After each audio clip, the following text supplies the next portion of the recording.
My name is Emma Carter, and I'm 35 years old. Have you ever felt like your family forgot about you? Last week, at my dad's big retirement party, after 30 years as a well-known school principal, I was asked to leave the special VIP table in front of 200 people.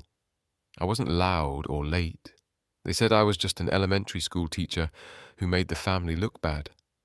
My dad's new stepdaughter, a fancy lawyer, took my seat and my spot on a $5 million education fund board.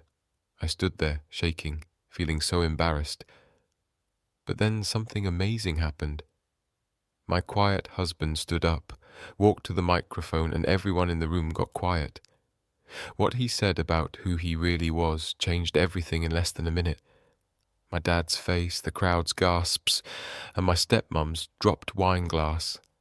I'll never forget it. If you're reading this, please share where you're from.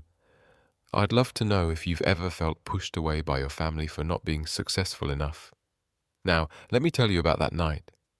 The Grandview Hotel's ballroom sparkled with fancy lights. Crystal chandeliers glowed over tables covered with creamy tablecloths.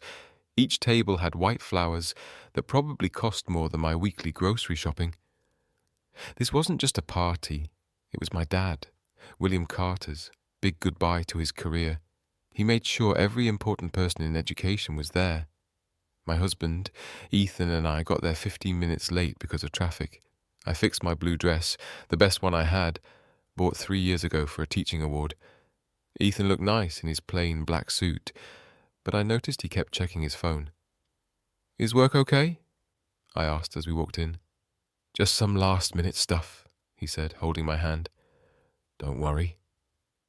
The room was full of about 200 people, school board members, principals, big donors, and even news reporters.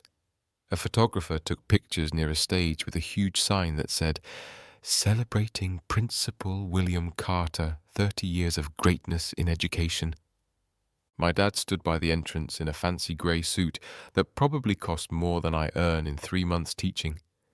Linda, his wife of 4 years, shone next to him in a sparkly gold dress, her diamond necklace flashing with every laugh. They looked like movie stars. "Emma!" Dad's voice was loud when he saw us, but his smile wasn't warm. "You made it." "Of course, Dad. I wouldn't miss your big night," I said. Linda looked at my dress with a frown she tried to hide.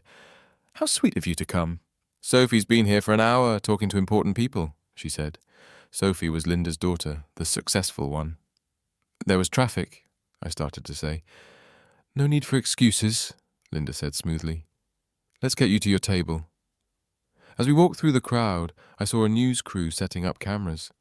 Whatever Dad was going to announce, he wanted it recorded. Ethan's phone buzzed again, and he glanced at it, his face hard to read. Something felt strange. Linda kept smiling. Dad avoided looking at me, and Ethan held his phone close, like he was waiting for something big. I didn't know yet that I was about to be pushed out of my own family story. The name cards at the VIP table were like tiny judgments. I looked at them twice, then a third time, my stomach sinking. William Carter, Linda Carter, Sophie Adams, Michael Lee, board members, donors, but no Emma Carter. "There's a mistake with the seats," I said, trying to sound calm. Linda appeared next to me, her smile sharp. "Oh, didn't William tell you?" "We had to change things last minute. Not enough space, you know." I looked at the table.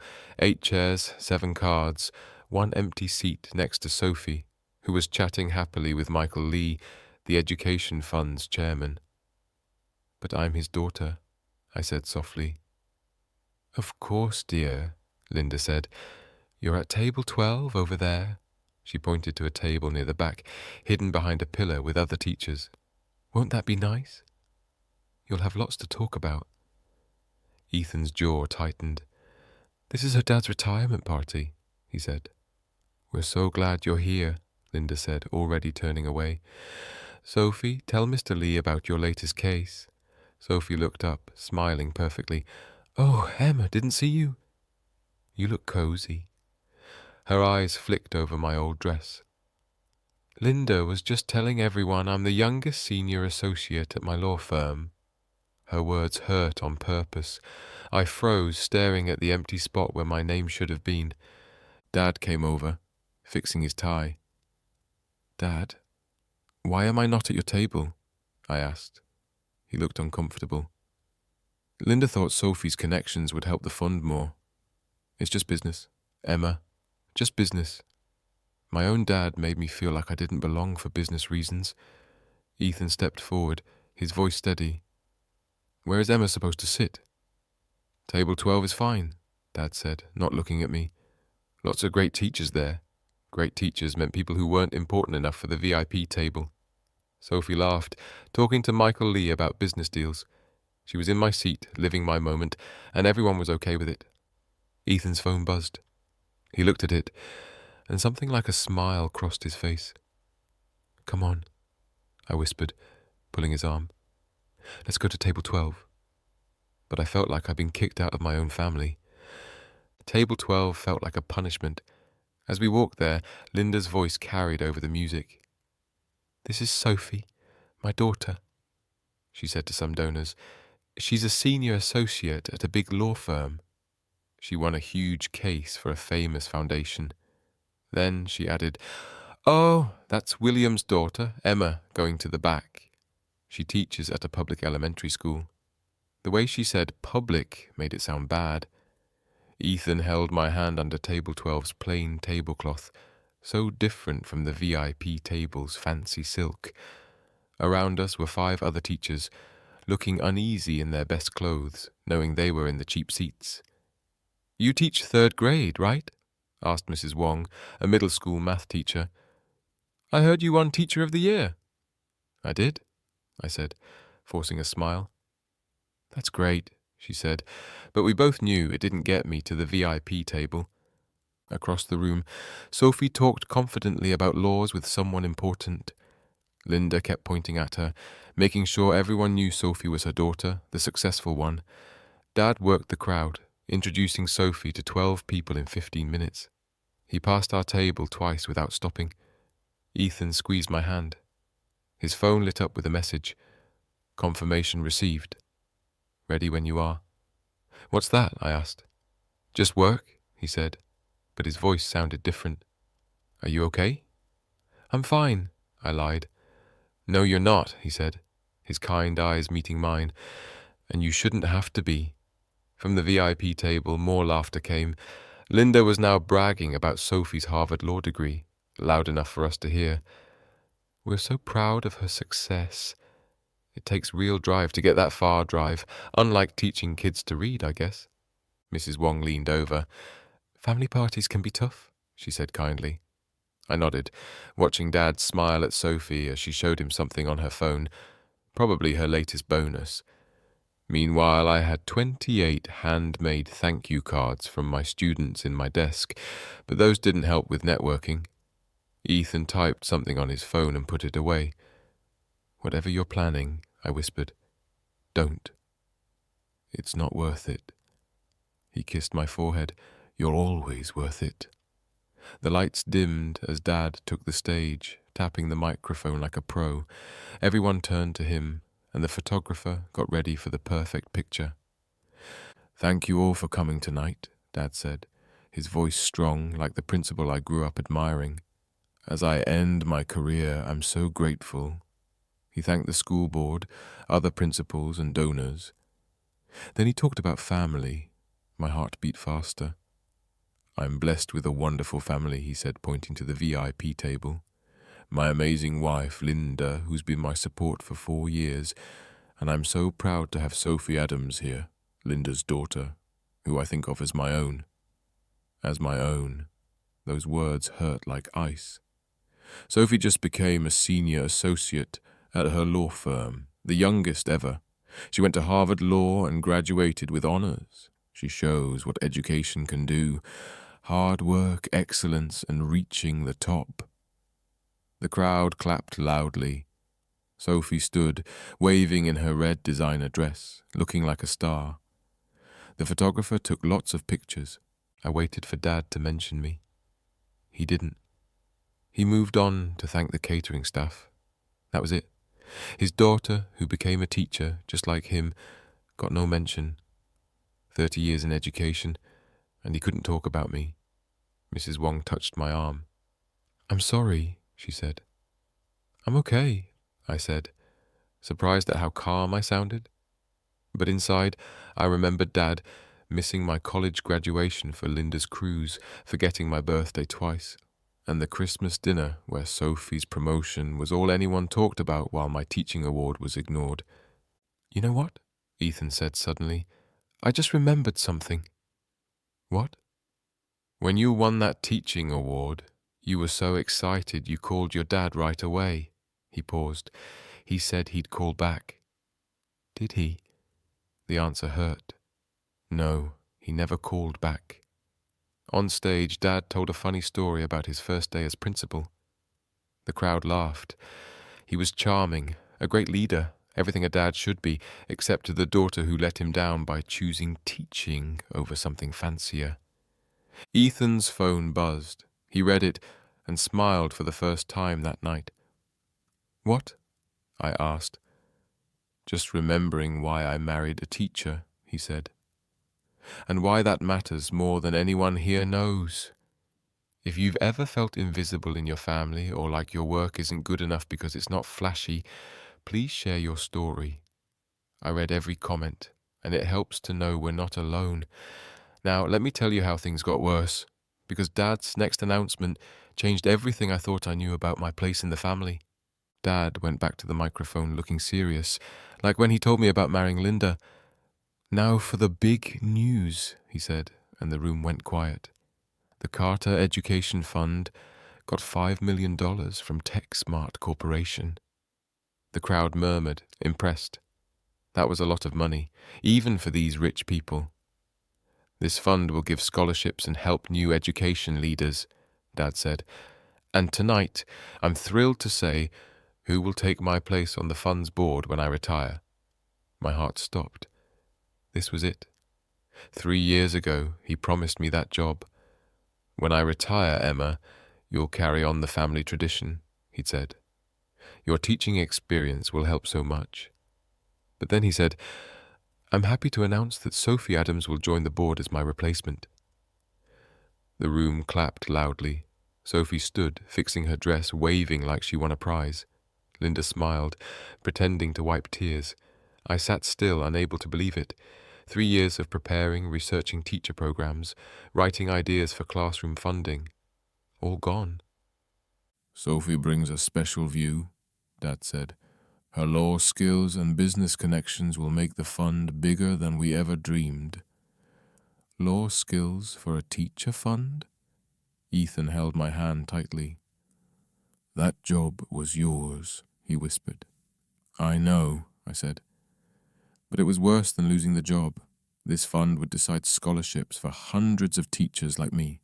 Sophie had never talked to teachers like us. She didn't know what we needed. Plus," Dad added, "Sophie will work with TechSmart Corporation to make sure their ideas match our goals." Their ideas, not teachers' needs. Mrs. Wong gasped. "But you're a real teacher." "You know what we need." I did, and that's why they didn't pick me. Ethan stood up suddenly. "Excuse me," he said. "Where are you going?" I asked. "To make a call," he said, his voice sharp. "This changes things." As he walked away, phone to his ear, I watched Sophie getting congratulations at the VIP table. My place in the family was now her stepping stone. Michael Lee, the board chairman, stood to explain the job. "The board member will control almost $500,000 a year for teacher scholarships," he said. "They'll choose who gets money and shape education support in our state. $500,000 for teachers who needed help." I thought of Mrs. Lopez at my school, working weekends at a store to buy classroom supplies. Of Mr. Patel, a second-grade teacher who crowdfunded for special education tools. Of my own $200 a month spent on books. That job could have helped them all. "I have a big plan," Sophie was saying loudly. for leadership programs and school management, not classroom supplies or teacher support, the things kids really need. My phone buzzed with a text from Ethan. Trust me. Something big is coming. I looked for him but couldn't find him. Linda's voice cut through. Sophie's already found business partners for the fund, she said near our table. Real new ideas, not just old classroom fundraisers. Old fundraisers? That's what she thought of our work? 2 years, I said to Mrs. Wong. I've spent 2 years studying teacher burnout, making plans to keep teachers, and creating mentorship ideas. We know, she said. We all know what you've done for teachers. But that didn't matter here, where success meant money and connections. Dad spoke again. Sophie will bring new ideas to education funding. Sometimes it takes someone from outside to see what we miss. An outsider. After 30 years in education, he thought an outsider was better than a teacher. My phone buzzed again. Ethan texted, "Watch Michael Lee." This is important. I looked at the VIP table. Michael was reading his phone, his face changing from curious to serious. He looked around, searching for someone. "Before we go on," Michael said, standing, "I need to talk about our sponsor." The room got quiet. "This wasn't planned," he said. Linda looked confused. Sophie's smile faded. Somewhere in the crowd, Ethan was doing something I didn't understand yet. I couldn't sit anymore, not with everyone watching me be erased. I stood and walked to the VIP table, feeling brave in a way I didn't expect. "Dad, we need to talk," I said. The table went silent. 7 faces turned to me, including Sophie's smug smile. "Not now, Emma," Dad said, using his strict principal voice. "Yes, now." "This can't wait." "You're causing a scene," Linda said coldly. "Am I? I thought we were celebrating education." I kept my voice calm, like when I talk to upset parents. That board job was promised to me 3 years ago. "Things change," Dad said, not looking at me. "What changed?" "My teaching award, my master's degree, my 10 years teaching." Sophie laughed, a sharp sound. "Emma, running a big fund needs more than good intentions." "She's right," Linda said. "It needs real-world experience." "Real world," I said, louder than I meant. "I teach 28 kids every day. I buy supplies with my own money. I work 60 hours a week for $40,000 a year. How much more real does it get?" People at nearby tables turned to watch. Someone was recording. "This is embarrassing," Dad whispered. "You need to leave." "Embarrassing?" I said. "What's embarrassing is giving an education job to someone who's never been in a classroom." "Security!" Linda called, raising her hand. 2 guards moved toward us. The photographer snapped pictures. This was it. I was the crazy daughter, ruining Dad's party. "I'm going," I said, stepping back. "But everyone should know William Carter chose connections over knowledge, networking over caring. His legacy isn't education, it's chasing opportunities." "Get out," Dad said, his face red, his calm breaking. "You're not welcome here." Those words hurt more than anything. A calm voice stopped everything. "That's not needed." Ethan appeared next to me, steady as a rock. He spoke to the guards. "We're leaving on our own." "But first, Mr. Carter," one question Dad glared. "What? Do you know who your main sponsor is?" "The CEO of TechSmart Corporation," Dad said. "Some tech guy." "Interesting," Ethan said, smiling slightly. "Shall we go, Emma?" Something in his voice made everyone pause. The guards walked us out, 200 pairs of eyes watching our shame. Someone whispered, "Is that his real daughter?" Another person was live streaming. "You're embarrassing yourself," Linda called out. "This is what happens when you can't accept you're not enough." I stopped and turned back. The room held its breath. "My limits?" I said. "Some people are meant for big things," Sophie added, standing. "Others are meant for simple jobs. It's okay to be ordinary, Emma." Ordinary? The word felt like a slap. Teaching is good work, Linda said, pretending to be kind. But let's be honest, anyone can teach elementary school.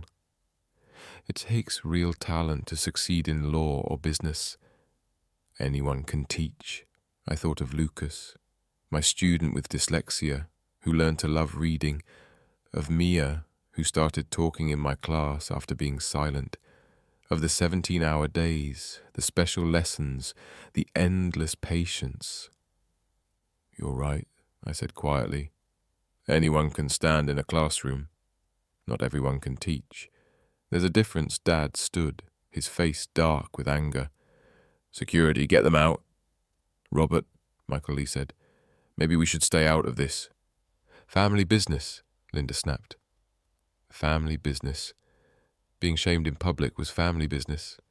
A guard touched my arm. Mom, you need to leave.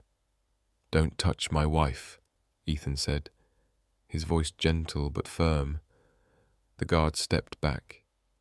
Or what? Dad said. You'll leave. Please do. Sophie's announcement is all that matters. Ethan typed on his phone. You're right, William.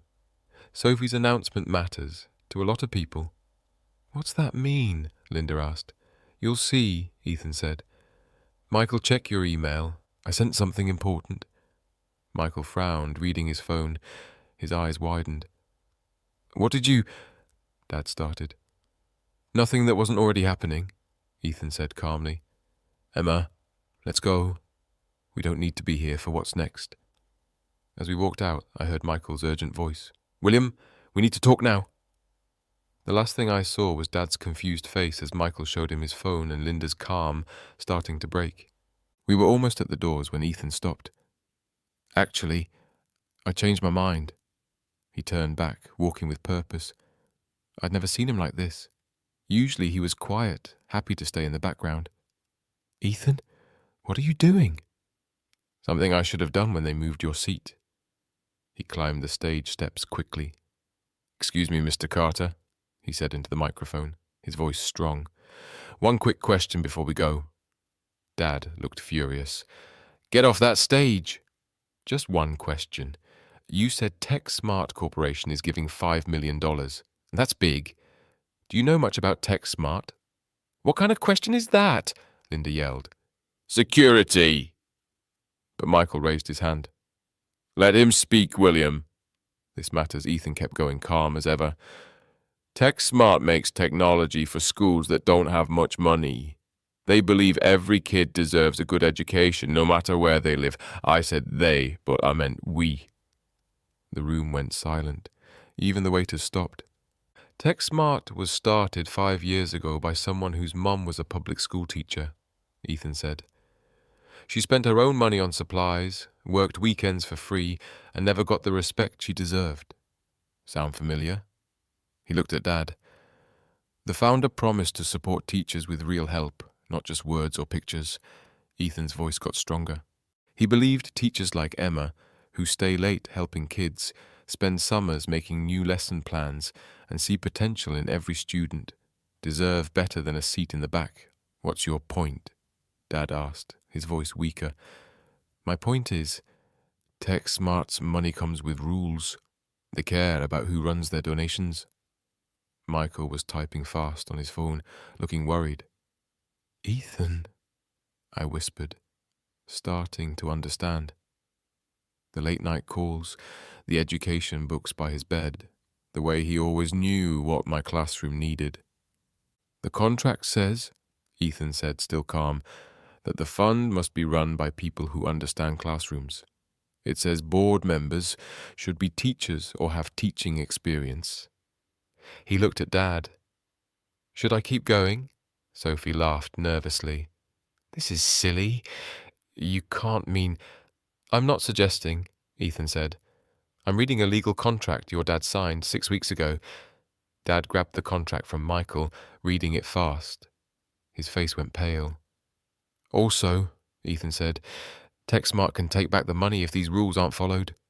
It's all in the contract. You set us up, Linda said angrily. No, Ethan said. We offered $5 million with clear rules. You ignored them. You saw the money and didn't care about the details? I noticed the TechSmart logo on the stage backdrop, a stylized apple with a graduation cap. I'd seen it on Ethan's laptop so many times. How did I miss it? This is a trick, Sophie said, standing. Actually, it's contract law, Ethan said. Your specialty, right? Then you're like Section 12.1, announcing a board member without sponsor approval breaks the contract. The room buzzed. People were recording. Michael cleared his throat. William, did you check this contract with a lawyer before signing? Linda said Sophie checked it, Dad said. All eyes turned to Sophie, who looked scared. I skimmed it, she said. It seemed normal. Skimmed? Michael said, shocked. A $5 million contract and you skimmed it? Ethan stepped back. Mr. Lee, you have some choices to make about the fund's leadership. We'll wait for your answer. As Ethan walked back to me, the room went wild. Michael called an emergency board meeting. Linda yelled at Sophie. Dad stared at the contract, hoping it would disappear. The TechSmart logo seemed to shine brighter. If this story means something to you, please share it. If you're wondering what Ethan reveals next, you won't want to miss it. Have you ever had someone stand up for you when you couldn't? Let me know in the comments. Now, here's where everything changed. Linda lost it. She grabbed the microphone, her voice loud and desperate. This is a trick. This man, she pointed at Ethan, has been lying about who he is. Emma probably planned this. Planned what? I asked, finding my voice. Planned to be shamed at my dad's party? Planned to be called an embarrassment? You are an embarrassment, Linda said, her mask gone. A teacher making $40,000 a year, driving an old car, shopping at discount stores.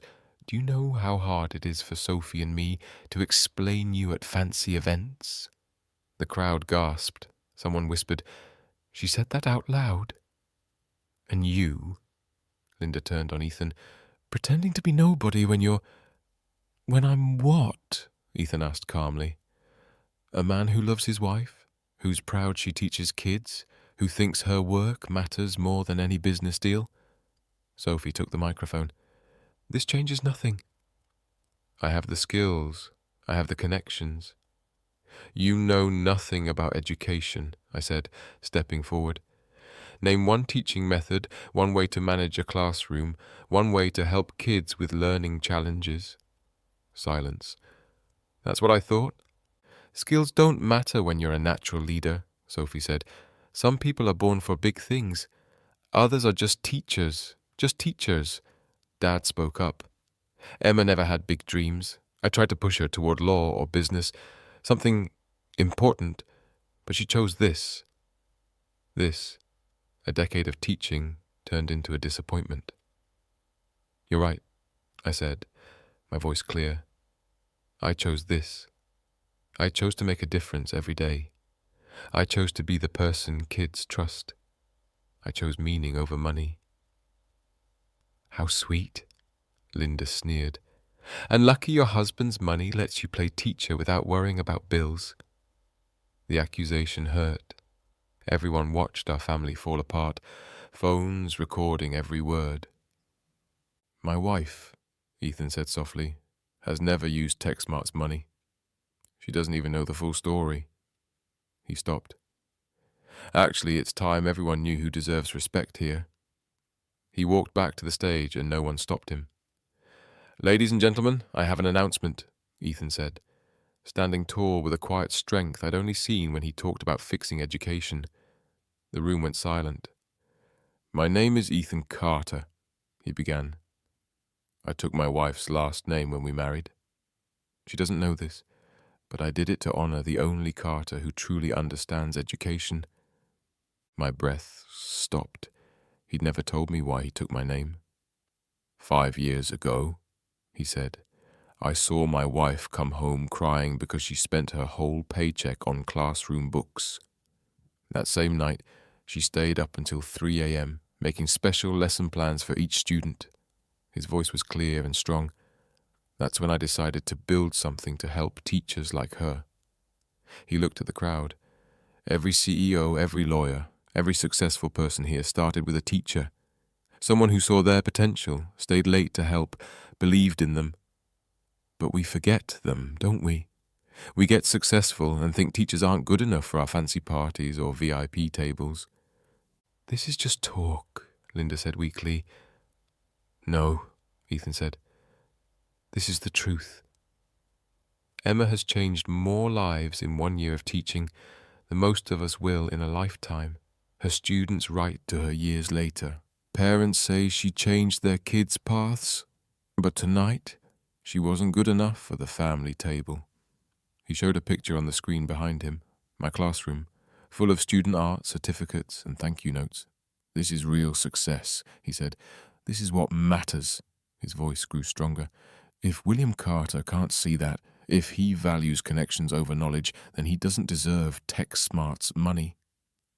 You can't take the money away over family drama, Sophie said, trying to sound confident.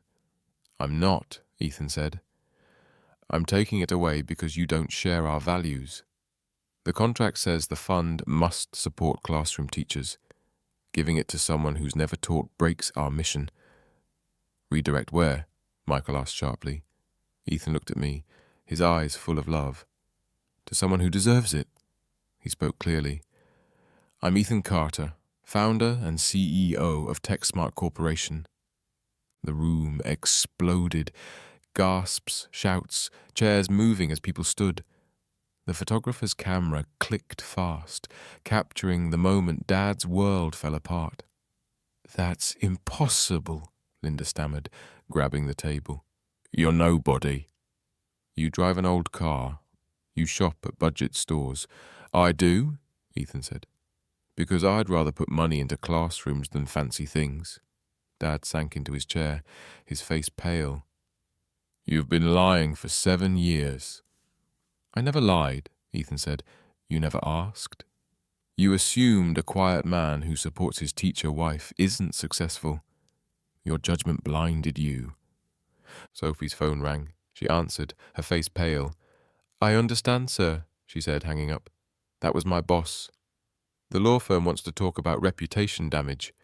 What? Linda screamed. The live stream of tonight has 50,000 views, someone said. It's going viral. Michael stepped forward. Mr. Carter, what are your plans for the fund?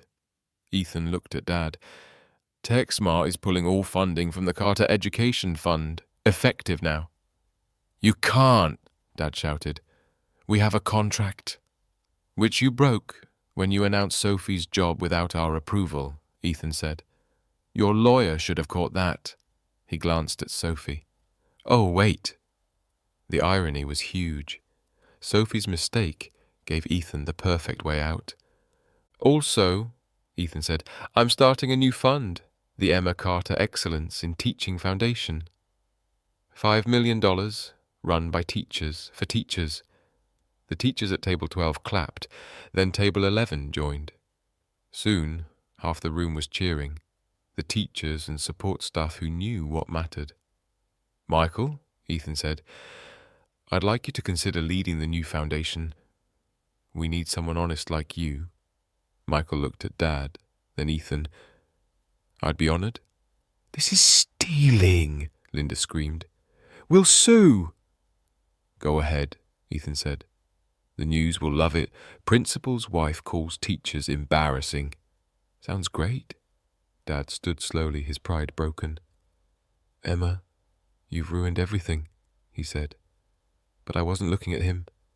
I was looking at Ethan, my biggest supporter, who showed everyone my worth. Effective immediately, Ethan said, his voice final. TechSmart pulls all funding from the Carter Education Fund. The words hit like thunder. $5 million gone in one sentence. You can't, Dad shouted, moving toward the stage. The money was promised. Plans change, Ethan said, using Dad's own words. Didn't you tell Emma that about her board job? Michael was on his phone, probably calling a board meeting.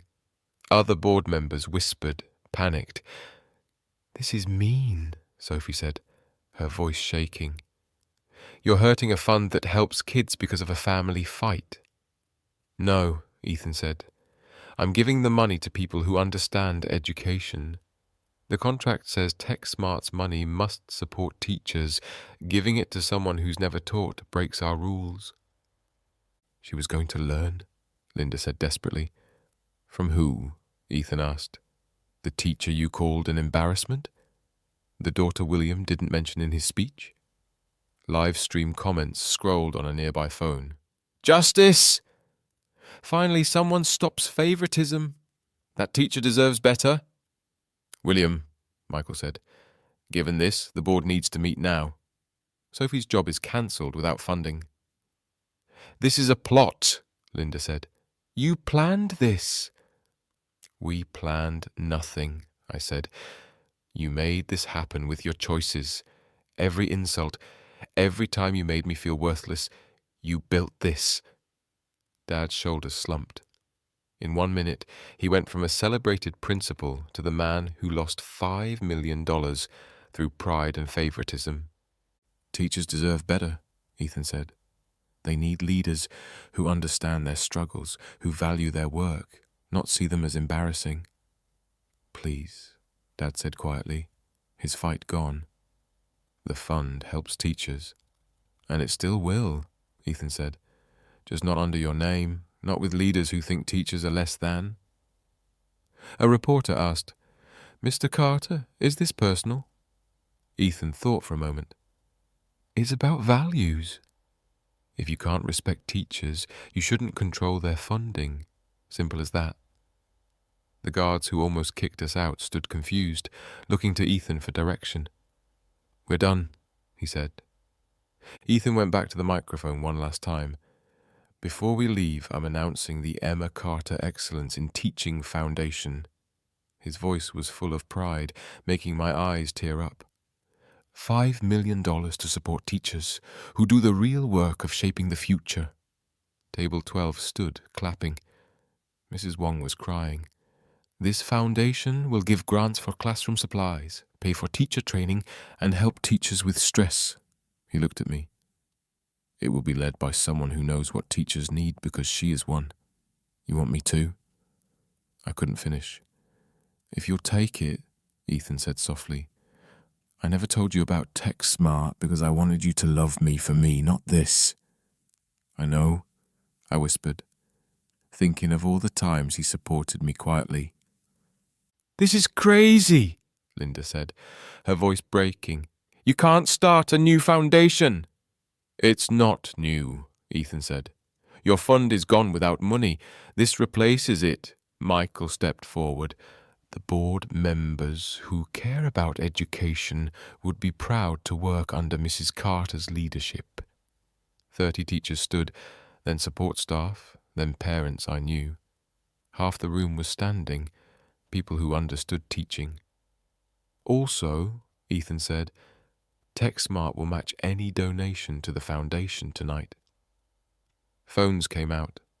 The teachers' union leader shouted, $10,000 from our fund. $20,000 from the PTA, someone else called. In minutes, we raised $300,000, and with matching, over $500,000 more. Sophie stood frozen, watching her future fade. The board job, the fame, the connections, all gone because she didn't read the contract. This won't hold, Sophie said weakly. There are legal issues. You're right, Ethan said. Your firm will want to know how their senior associate missed contract terms that cost $5 million. That's a legal issue. Her phone rang again. She didn't answer. Mrs. Carter, Michael said to me, will you take the founding chair role? I looked at Dad, defeated at his VIP table, his big retirement now a public shame, then at Ethan, who protected me while letting me be myself. I accept, I said. Sophie's phone kept ringing. Each call she ignored came faster. Finally, she answered. Yes, Mr. Richardson, she said quietly. I understand. Yes, sir. The live stream, I know. Tomorrow morning. She hung up, shaking. The firm's biggest education client saw the stream. They're rethinking working with us. What did you expect? Mrs. Wong asked kindly. You insulted a whole profession.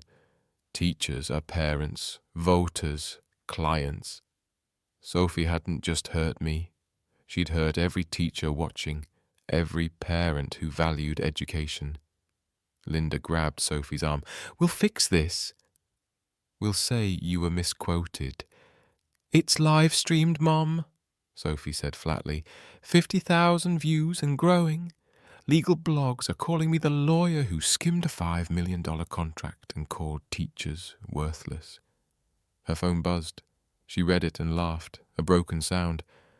The state bar wants to talk about my behavior. Saying teachers are worthless breaks ethics rules. Ethan spoke softly. Actions have consequences. You built your career by stepping on others. Now others are stepping away. This is your fault, Linda said to me angrily. If you just accepted your place. Her place, Ethan cut in, is wherever she chooses to stand. Tonight, she's leading a foundation that will help teachers, not use them for photos. Michael cleared his throat. William, we need your resignation by Monday. Your involvement is a problem. Now Dad didn't answer, staring at the tablecloth, looking older by the minute. I didn't want this, I said quietly. I just wanted to be included, to be valued, to have my dad proud of me. I was proud, he said, his voice rough. I just wanted more for you. More than teaching kids. More than being loved by 28 students who think I'm amazing. More than making a difference. I shook my head. That's not more, Dad. It's just different, and different isn't better. Sophie's phone rang again. Another client pulling out. Their world, built on dismissing teachers, was falling apart. By the time we left, the video had 2 million views in 3 hours. The hashtag Teachers Deserve Respect was trending. My phone buzzed with messages from students, teachers, and parents who heard what happened. The story touched so many people. Every teacher told they were just a teacher. Every educator asked, "What's your real job?" The internet doesn't forget, Ethan said, as we sat in our car, watching the views grow. The fallout was fast. Pictures of Linda calling teachers embarrassing became jokes online. Sophie's "Some are meant for greatness, others for teaching" was on protest signs outside her law firm by morning. Dad's 30-year reputation as a principal was ruined in one night. The educator who saw teaching as embarrassing. The irony was huge. 3 days later, the school board said, William Carter has chosen to retire early, effective immediately. Chosen meant forced. Linda and Sophie moved to Connecticut within a month. Sophie's big job at her law firm was paused. She took a smaller job doing real estate law, no more education cases or big clients. Her LinkedIn didn't mention Harvard anymore. But the positive responses were bigger. Teachers nationwide shared their stories. Parents thanked me for standing up. Students said their teachers deserved better. The Emma Carter Foundation got 50 company offers to help in the first week. Companies wanted to support respecting teachers, not ignoring them. We hired people just to handle the applications. You know what's funny? I told Ethan as we looked at foundation forms. Dad spent 30 years in education, but he'll be remembered for disrespecting teachers. He made his choice, Ethan said. Every time he picked Sophie over you, every time he valued fame over purpose. A month later, we had our first foundation meeting. Michael Lee, 5 experienced teachers, 2 parents, and me. No lawyers unless they'd taught. No business people unless they'd worked in classrooms. Just people who knew teaching was everything. We held the meeting at table 12 in the same ballroom, on purpose. From the back tables to the boardroom, Mrs. Wong said, smiling. No, I said. From the classroom to the boardroom. That's the journey that matters. 6 weeks later, Dad called. I knew he would. Linda had left him, moving to Connecticut to be near Sophie. The house is too big alone, he said. The quiet is loud. Emma, we need to talk. We're talking now. In person, please, he said, his voice weak. I need to apologize. Do you? Or do you need forgiveness to save your reputation? A long pause. You've gotten tough. No, Dad. I've gotten clear. There's a difference. What I did was wrong, he said. What exactly? I shouldn't have given Sophie your job. I shouldn't have left you out of the VIP table. And, Dad, please, you've made your point. You ruined my reputation, my retirement, my marriage. I ruined nothing, I said. You did that with your choices. I just stopped hiding the consequences. You're my daughter. Doesn't that mean anything? It meant everything to me. But what did it mean to you? Was I your daughter when you forgot my birthday twice? When you missed my award ceremony for Linda's book club? When you called my job embarrassing? Silence stretched. What do you want? He asked. Nothing. That's the point. I don't need you anymore. If you want to be in my life, here's what I need. 6 months of family therapy, a public apology to teachers, and a real effort to understand why you hurt me. Not just the consequences, but the harm. That's crazy, he said. I'm not doing therapy. Then we're done. Your choice, Dad, like always. You've changed, he said bitterly. Ethan turned you against me. No, Dad. Ethan showed me I deserve respect. You showed me you wouldn't give it. That's different. I hung up calmly, feeling peace. He didn't call back, didn't meet my terms, made his choice again, and for the first time I was okay with that. His approval wasn't my worth anymore. 6 months later, the Emma Carter Foundation had given 127 scholarships to teachers studying more.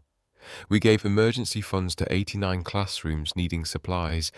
We helped over 200 teachers with stress support, but I still taught 3rd grade at my school.